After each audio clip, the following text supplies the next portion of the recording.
Hey guys and gals, I got another one for you today. Today I'm in my WZ-132-1 and we are on Kitimat Tier 10 match with Drewski once again. And a little backstory behind this tank. I just got it recently. I've probably played like 24 games, 24 to 30 games, something like that. And it's my worst win percentage in a Tier 10. And it's not for lack of trying. I play this probably more of a medium tank role just because its scouting factors aren't that fantastic. And it does have decent armor, nothing that you can depend on, but it does have some okay armor. Now in Kitimat, we're defending, so what I like to do is try to halt their team from making this southern advance. You can see my scout tanks went with me. I get a ram on this T-49, I get him tracked, and I did block someone's shot, but unfortunately we can't get him dead. Now I want to stay on this side of the railroad, because I feel like if you go over, you're exposing yourself to all their guns.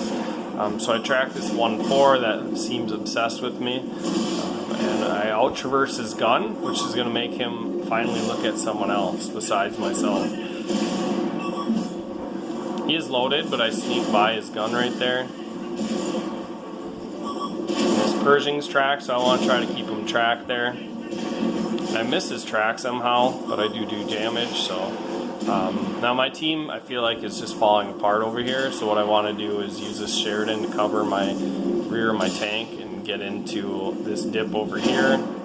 Be able to still provide support, but get into some cover so I'm not taking damage. Drewski took the north.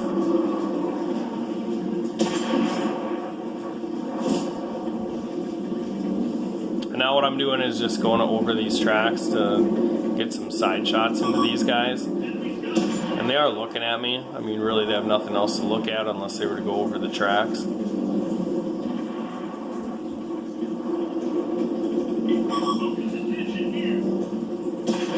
See this Pershing, so I get a shot into him. I leave him on 3 hit points. And I'm just going to make sure I'm reloaded before I expose myself. I want to trade effectively, so I want to get these snapshots in. Shut him down, and now that Batchat took a swing at me. And they also have a T-28 down there, so if I get the side of the T-28, that's a good gun to get out of the game. But I hit his track instead. This isn't the most accurate gun, and that Batchat is pretty much got me pinned down now, so I'm not going to be any use to these guys, and they're not really taking damage, so that just tells me that the guys in D1 aren't really doing anything, and unfortunately I'm going to have to just wash my hands clean of these 2 other teammates. Hopefully they can do some damage before they die, but really just going to have to let them go. So if you give up one side of the map, you got to take the other. You can see it's 5-6 right now. Drewski's running in there to kill the 1390, which I wish he waited for me, but he also doesn't need help. He's pretty solid in his T-light. He takes the 1390 down. The 30B pursues him, and I'm already trying to chase the 30B. Because I don't really want to drive in front of a Waffle E100. However, that 30B is pretty much around the corner, so this is an unnecessary risk that I take driving out in front of a Yagru.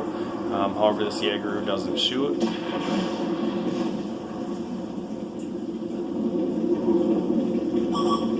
Now Drewski tells me that he wants to get behind the Yagru. So since he's going to go behind the Yagru, I'm going to try to get the Yagru in a crossfire. Even if one of us die, the other one should take the Yagru out. So once again, pushing my luck, driving in front of the Yagru for the second time. I do kind of give it a wide angle, so that way when he does detect me, I just see his gun move towards me, and that's when I get horizontal with him. As I crested the hill, he was looking over at my heavy tank, so I decided to drive straight.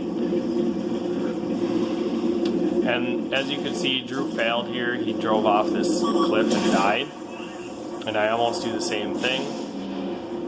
However, I'd make my landing, and now I'm behind the Yagru. So I feel like we need to get rid of this guy as quickly as possible.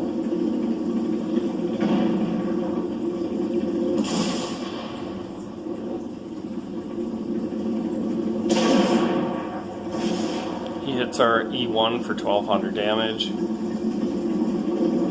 which I don't think was necessary for him to drive over like that. I tried to loop up over him, but it doesn't really matter. We shut him down, and to me it's back to the base. We could set up a defense here, but I feel like they're going to be capping, and there it is. They only have one on, and actually he drove right off, so he must be hunting for us. So we have the advantage. We're 2 tanks up on him.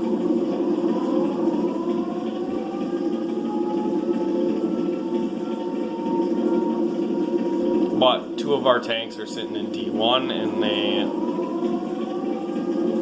haven't really done anything the whole match, so it's hard to depend on them to do anything now.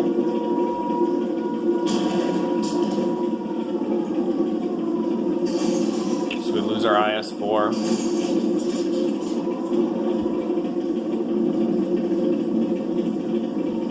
Alright, and now I'm just going to clutch a shot on this T-49. I can barely see him, and I want to try to get shots in this 105, but he stops moving forward, so I go back to the 49, and he's going to go dark right before I shoot here.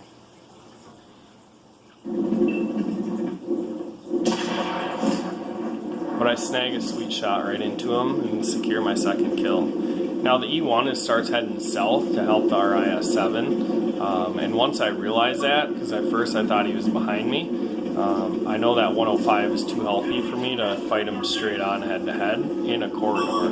Now if I can traverse his turret, I think I got a decent chance. And at this point he knows that I'm here, so I don't really have much of a choice. Now driving into the mid ground, I'm hoping that I can get him to drive off a cliff maybe, but he's a better player than that. And now I'm just trying to get horizontal with him, and I get 1 shell into him. And now at this point he does hit the cliff, and he can't get his gun up on me, so I thought I was going to make it around him, and I don't. He stops to get a better shot. At this point he needs to get both shells in me. He tracks me, and I sadly get a tracking shot into him. So now it's a matter of watching my IS-7 and my E1. And they still have Artie, which is the biggest thing.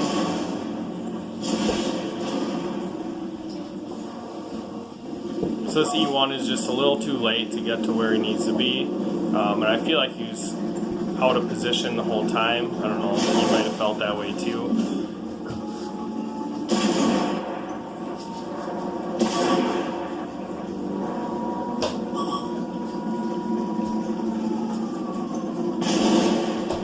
Shut down by the IS-7. So we lose tragically.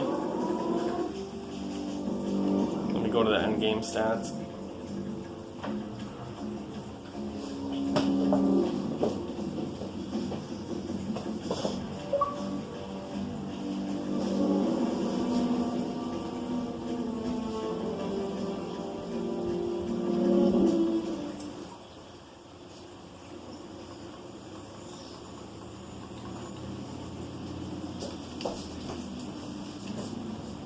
So I did 4,500 damage. Somehow I took second on the team. I guess this IS-3 must have been shooting tier 10s. The next highest is my Object 430, and that is 3,500 damage. And our IS-4 that I thought wasn't doing anything did 3,100. But that once again is putting a heavy tank in a bad position. He's got a lot of armor. Instead he just chose a snipe. Which we needed him to absorb some of that damage, which he didn't do. You see their IS-7 that won the game did 6,400, and their AMX 105 that killed me because I tracked him did 5,700 damage. Their Artie really didn't do much, but unfortunately he did end up helping their IS-7 kill our IS-7. Alright, so let's just go to my stats in that tank.